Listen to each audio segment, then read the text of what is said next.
and welcome to another episode of Planet Outlook.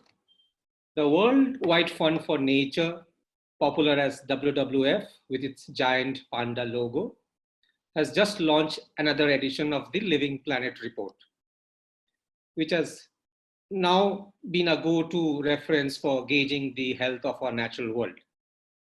It's something like the barometer for life on Earth.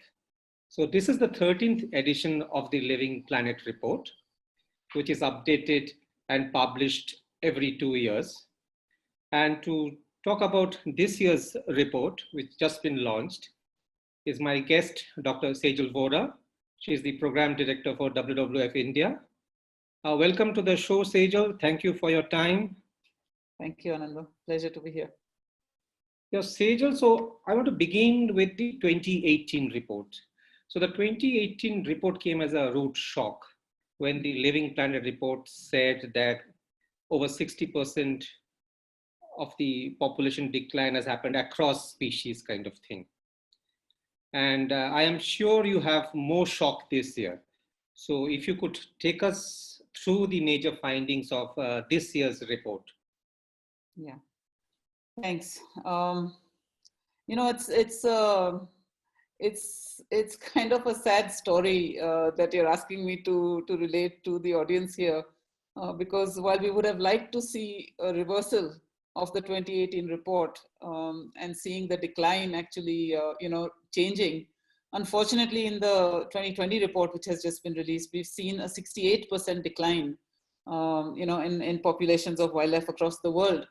And, this is a curve, as we call, when we look at this decline curve, we kind of are seeing it heading towards rock bottom. We are nearly at 70% decline. And, if we don't do something drastic, if we don't really take some bold decisions now and change the trajectory of this curve, we are going to be in a situation where, in another 2 years, we'll be in an even more dire situation than we are in 2020. So this is 1970 to 2016. That's right. So in 2 years, you are noticing an 8% jump. Yeah, in a way, because of the data sets and the methodologies that are used, it's difficult to compare year on year because each year, like it is with our tiger populations, the sense is the methodology changes. Always it keeps improving. We get more data, we get, more learning. So it's difficult to compare year on year, but we can certainly say that, from 1970, since we started monitoring, the decline has been steeper and steeper.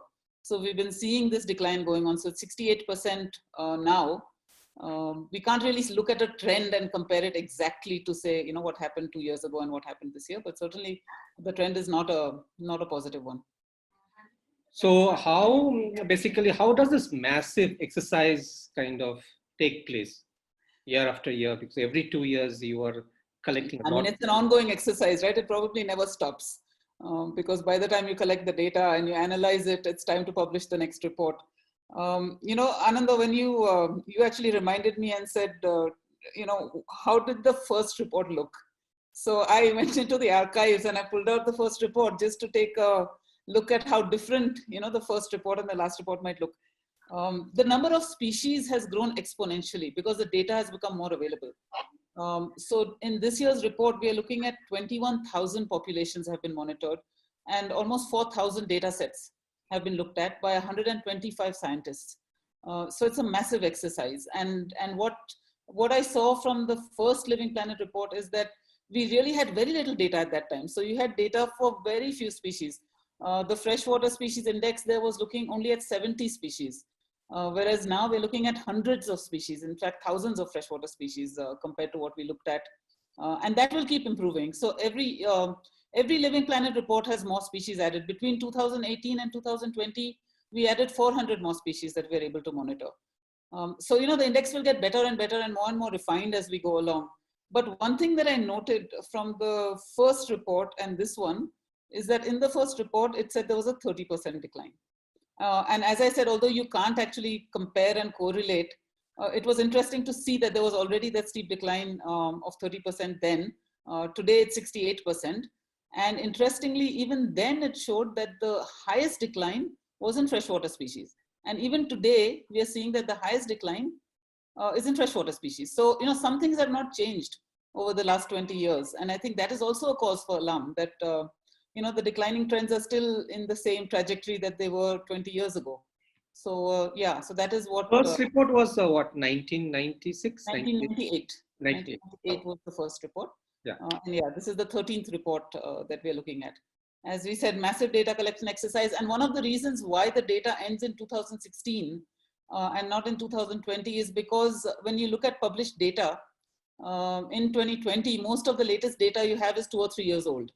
By the time it's analyzed, by the time it's published. So we end up having data which is 2 or 3 years old. We'll never have data that is 2020 because it won't have been published yet. And because this data has to be authentic, it has to be somewhere peer reviewed and published. Otherwise, it's difficult to use it and be credible. I see in the report, Latin America has taken a huge hit, over 90%, if I break the continents.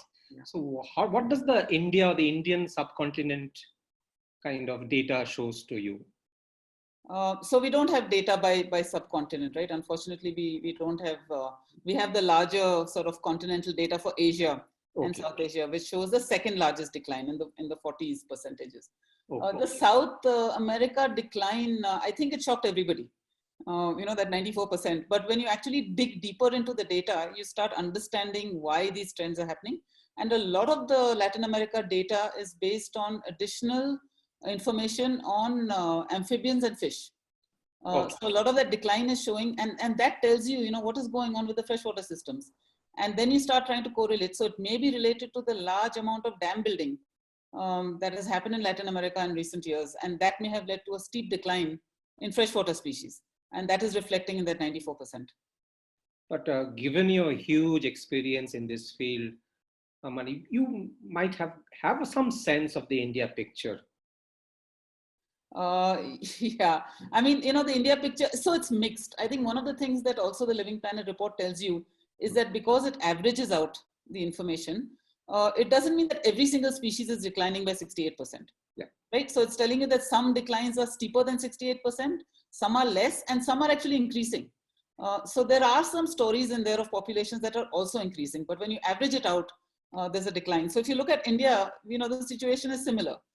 There are some species, and famously we know about tigers. I won't go into the controversy, but certainly we know that tiger populations are doing okay at this point in time.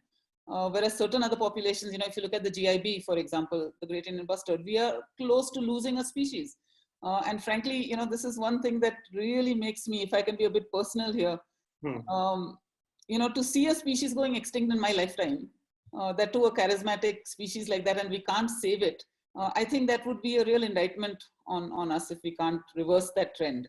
So in India, you see both stories, right? You see stories of species which are neglected, losing habitats, going into decline, and then you see species which get a lot of attention, a lot of resources, and are starting to show recovery. I think the lesson here is, and this is the lesson from the Living Planet report, is that recovery is possible.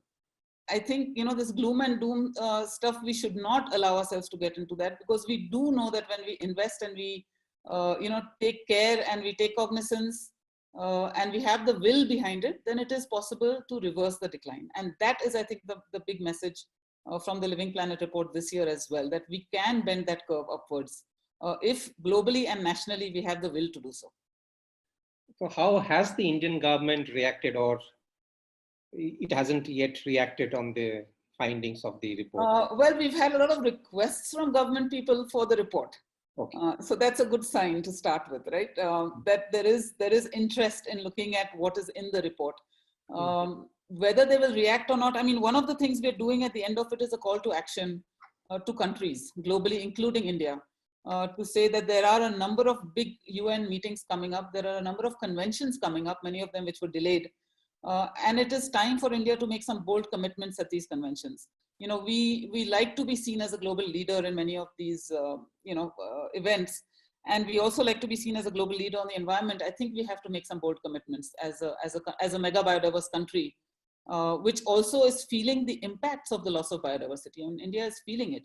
There are so many small and big signals that the loss of nature, whether it is the floods, whether it is, all the other issues that we've been having in India, these are all signals from nature.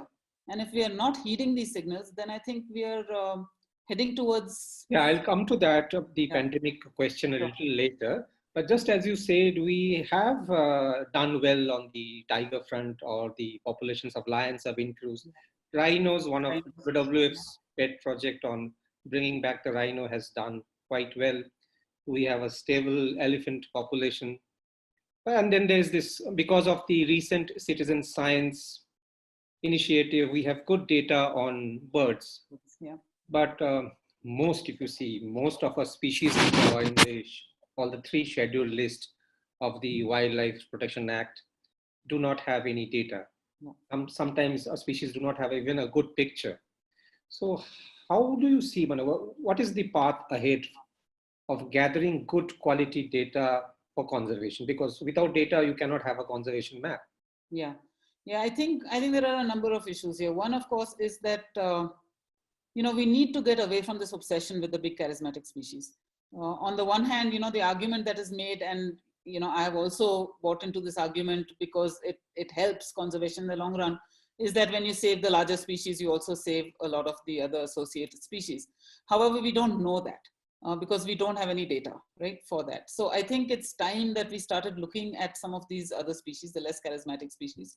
And what we lack in India is not, so we're discovering new species all the time, right? A frog is discovered here, something else is discovered there. So it's not like people are not out there looking for new species. What we are lacking is good systematic trend data. Long-term trend data is what we are lacking. And this is where Indian species don't feature so much in the Living Planet report, because we just don't have that kind of information like they have in other countries. So I think one thing we need to put in place is we really need to put in place a systematic trend analysis of data, so that year on year we are able to compare populations, which is the number one important thing. The second thing we need to do, and this was pointed out to me by somebody, I think, who read the report and said, what about insects? And I think the report acknowledges the fact that insects are underrepresented mainly because of lack of information. And there is a desire to collect more data on insects, because at the end of the day, we are insidiously losing insects, which will probably have a bigger impact on food systems and other systems than, and I can't say this openly in public, other charismatic species. So I think we need to be very, very cognizant of the fact that we need to start building these databases. And now there are tools. We've looked at, people are talking about using drones, machine intelligence, artificial intelligence, machine learning. There are so many different ways in which to collect data that we should, popularize and get people going. However, if you talk to researchers in India, they will tell you that they have massive issues in collecting data, just in terms of, being able to get permissions, being able to go here, being able to go there. So I think unless we make it easier for scientists to collect and analyze data, we will continue to have this data deficiency problem. Citizen science is emerging now. We need to encourage that much more. And, citizen science in a way has emerged almost as a consequence of not being able to do good science. So I think we need to change that. Certainly, in India, I honestly, as a previous researcher and having gone through and having to jump through all those hoops, I think we have to just make, research. Yeah, because also getting permission on scheduled species is a huge issue.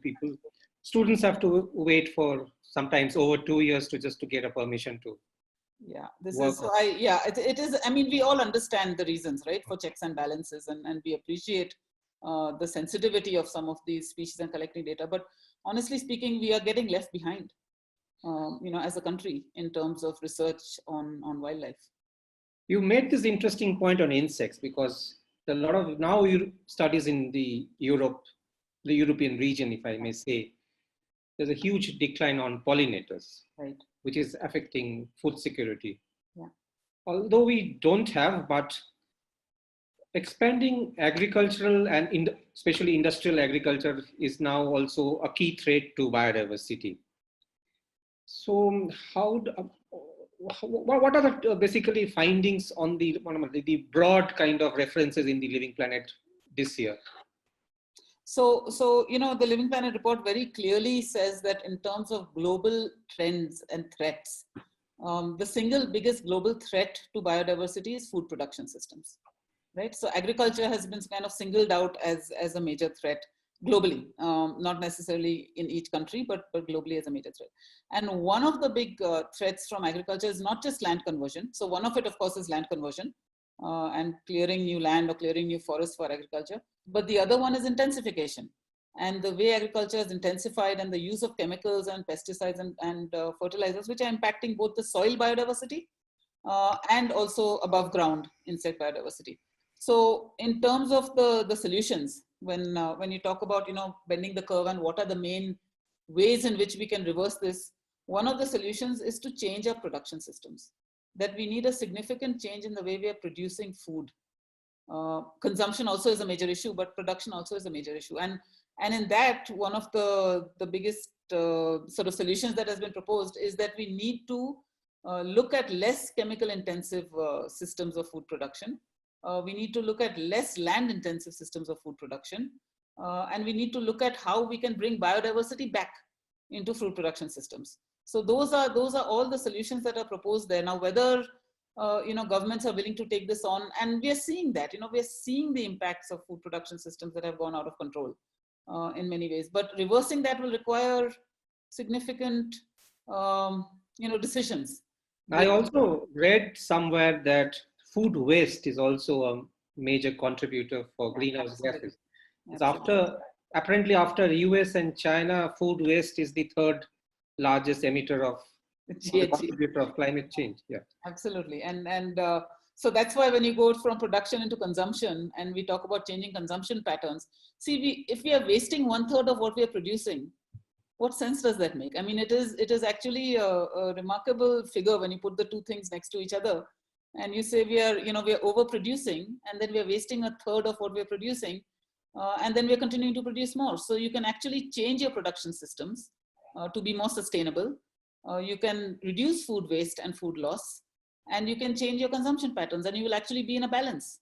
So it's not that difficult to find the balance. I mean, in India, again, when you look at, so we may not have food waste like we have in many countries, but we certainly have a huge food loss issue, right? Loss of food in transportation, in storage, all of those areas where we are losing, where we have food losses. So we can certainly look at that area as well in an Indian context. And of course, in a context of many Western countries, they do need to look at the huge, not just food waste, but also the diets issue.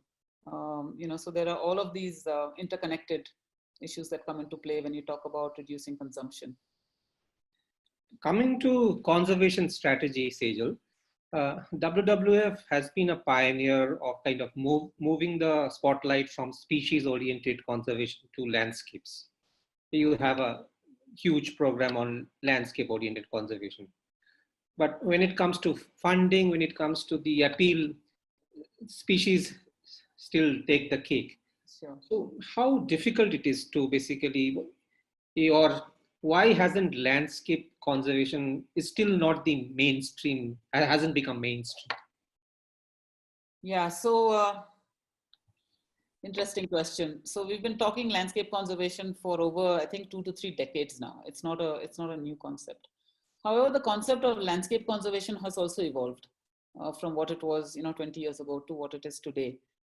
Today, we much more recognize the fact that we're not talking about fortress conservation. We're not talking about, protecting landscapes strictly like we have protected areas. We recognize that in a country like India, with its high human population density and also, relatively high wildlife population density when you compare it to many other countries in the region, unless we take an approach where we are going to look at large areas where we can coexist in some manner, it's going to be very hard to have these small pockets of wildlife, surrounded by a sea of humanity.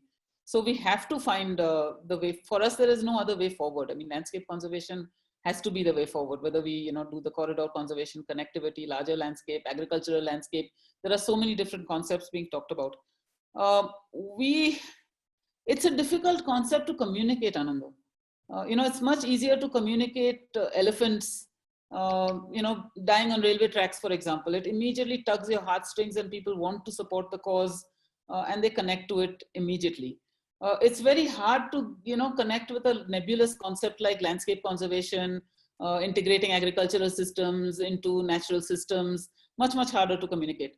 So I think the trick in it lies is that you can still raise money on charismatic species.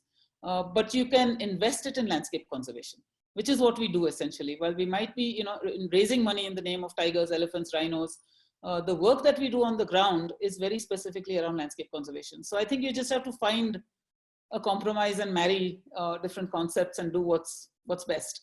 But how to gather public support? So what I see every day is there's a lot of empathy when a tiger dies, or just as you say, there's an elephant dies on the railway track.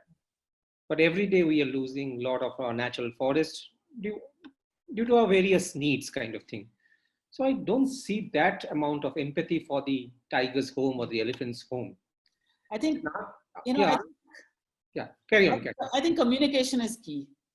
And I think one of the areas where we, and you are also in this field and this sector, and I despair sometimes quite a lot, is to say we are not communicating to different audiences in the way they can relate to it. So we have a one-way communication. We know how to communicate to people who think like us. We are often talking to the converted. So many, talks. I must have given, I don't know how many hundreds of talks in my lifetime. How many of those talks have actually been to people who are not converted? And I think that's what we need to do, is we need to take this message and we need to make conservation relevant. And this is my one fundamental mantra, is that if conservation is not relevant to different people in different walks of life, they're not going to care about it. So the trick is, how do you make conservation relevant? How do you make it mean something to them? How do they realize that unless we have conservation, my lifestyle will change, or my kids will not have a better future, or my health is going to suffer? So unless we can actually make it relate to people, if we keep talking at a higher level and a complicated level, you're not going to get buy-in. And what we need today is we need a mass movement. We need a mass movement for conservation where everybody feels that this is as important as anything else. This is as important as clean air, for example. Clean air has become a big issue. Conservation should be equally an issue. It should be an imperative. And somehow, have we failed? After 30 years in this sector, when I look back and I see, and I'm still struggling, although I have to say that I have seen a change. I would say that in the last decade, I have seen a change in people of another generation as well, both younger and older, who suddenly start looking at me and saying, okay, you're not such a nutcase after all. There's some sense in what you were saying. So I think there is a change, and that change might be because of bad things, because of disasters, because of people seeing a lot of negative impacts, but there has been a change. It's very slow, but I certainly see this. So now we are in these extraordinary kind of times. We are in the middle of a raging pandemic. The scientific community has pointedly linked destruction of nature to the outbreak of COVID-19. But as the economy crashes, we are seeing a dilution of environmental safeguards. Absolutely. So how worried are you? And there is a lot of talk on basically this green economy or natural capital. Yeah. Even contested, it has its own controversy. But what's your take, and how worried are you on this? Extremely worried, I would say. Because the reason why I would say I'm extremely worried is because we have an opportunity and we shouldn't blow it. Okay. Because in the past, we've been talking about green economy for a long time, and you also know that it's been like 15, 20 years. Green economy has been this buzzword.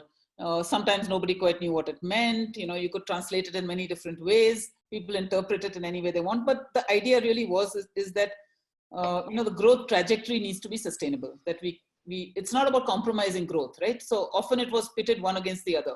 That either you can have sustainability or you can have growth. Which was a false argument. So, and we've seen that you can have both. You can be sustainable and you can still have growth. So, but that argument was, as you said, not making much headway because people are still looking just at pure GDP figures, and you want to just go on a clear trajectory to say, economic growth comes first, everything else is secondary. I believe that this pandemic, it's like a pause button. It's almost like a pause button that's been hit, and it's giving us a chance to reset. So if we don't take that chance to reset our economy, to say, yes, now we need to really look at the environment, we need to look at nature, we need to value nature, and we need to build nature into our economic growth, design or planning. So the valuation of nature needs to be built in. We need to put in, it might cost you something, but just as you pay the cost of other things, you should also be paying the cost of conserving nature. Because unless you build that in, it's not going to work, right? but the last 6 months of experience, it seems like we are doing exactly the opposite. Yeah, the rhetoric is there. Hmm. The rhetoric is there that yes, nature is important and we recognize, and the clean air thing and the clean rivers thing. Many people have said, including politicians and other decision makers have said, yes, yes, yes. We've seen that we can reverse the trend. We've seen the clean rivers. We don't want to go back to normal. So you hear that. I think you also get the feeling that people don't want to go back to normal. Why would you want to go back to normal when you've seen what a city with clean air feels like? But I think there's a compulsion that most decision makers are feeling, which is this pressure of restarting the economy. And I think that pressure of restarting the economy is overriding everything else. And I'm not sure if I have a lot of hope, but I still feel that there is we can still do it in a different way. Let's not, it may not be complete business as usual, but I do think that there will be some changes. I cannot believe that we will go back to exactly what it was. I believe that there will be some changes that will be inbuilt. They may be small, but I do think that there will be a change. I cannot think that we will go back. But when do I see the ecologist fraternity taking on the economist in terms of how do we count GDP or natural capital, whatever it is called, kind of thing? There needs to be kind of thrust from the ecologist. So we have, it's not like there hasn't been any attempt, right? So we had the TEEB report, you remember that? Yeah. A few years ago, which was a seminal report, which actually did really show the value of ecology and how economically it is important. Even today, I keep reading these figures. I can quote you figures which talk about the cost of ecological destruction. That if you don't take the ecology into account, this is what the world is going to pay. We know that we pay huge amounts for natural disasters, which we would not be paying if we had invested in green solutions or nature-based solutions, whatever you want to call them now, the new jargon, new things keep coming up. We know it, it's in your face, but, we still continue to, develop on wetlands. We still continue to, I'm shocked. Where was I? I was in Chennai recently, and Chennai had just gone through these massive floods, and everybody and anybody you talked to understood and said that this is because we've destroyed, our wetlands, which is why this is happening. And I land and I drive into the city, and I'm going there after many years, and I see enormous developments coming up bang on the wetlands. And then, when you see something like that, you kind of despair and you say, well, when are we ever going to learn? So I feel challenged. I feel challenged that we ecologists, just as I said earlier, we've not been able to communicate to, people on the ground. We've probably not been able to communicate effectively enough to decision makers. It's not that we haven't tried, but again, maybe we need to do, I look back on a long struggle, and I think maybe we need to do something differently. Maybe we need to talk a different language, or we need to, because, we've tried figures, we've tried facts. You've seen floods, you saw what happened in Kerala, you saw what happened in Uttarakhand. We're going back to what led to those situations. So and even as we speak, climate change is showing its ugly face. California is burning. I was watching pictures of around the Golden Gate Bridge. Absolutely, those pictures are scary. Scary. So in 2020, the UN Aichi targets, which was kind of done 10 years back, none of them are getting fulfilled. Do you see we are stopping at 1.5 degrees? That's the goal. What's the goal, kind of? See, I don't think we met any environmental target in forget about climate or IT or, and it's almost become a habit to roll the target over, or to change the target, to say, okay, if you can't meet this target, let's change it. But, honestly, Ananda, I think, for me, this is kind of where we draw the line. I think if in 2021, both India and the world don't take some bold decisions about, seriously reversing this decline, and whether it is, so, it also is a collective thing. It's, one country can't do it, right? So you need collective action for some of this. And this is again where we see that the world is, where is the US going? Where is India going? Where is China going? We hardly even talking to each other. So this is where the challenge lies, that unless collectively the world sees that there is we're on one planet, we are on one planet and it's all interconnected. So one country doing it or Europe doing it and the rest of the world not doing it is not going to solve the problem. So this is our chance, and this is why we've been saying that, originally 2020 was this, super year, where we were talking about 2020 being this super year, and we were all going to come together and put these bold targets. And there was a big push, and WWF also had a big push towards talking to national governments, talking to heads of state, and we'd made some traction. And then of course COVID happened, and in a way all of that is put aside, but in a way it's also giving us another opportunity, another window of opportunity to say, look, it's even more urgent now, that we take this bold collective action. So we're still pushing for this. We're still pushing that in 2021 we get this new deal for nature and people that we're talking about.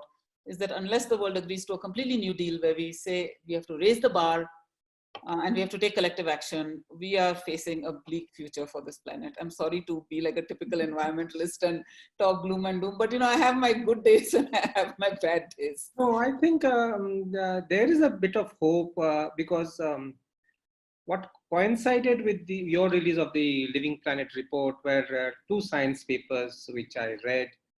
One talks about the recent conservation action on stopping extinction of some birds and mammal species. Yeah. It came in, I think, Conservation Biology Journal. Yeah, I saw that. And there was another strategy paper which says that bending the curve of terrestrial biodiversity needs and strategies or something like that. So there were two science papers also published on the same day when the Living Planet report came out.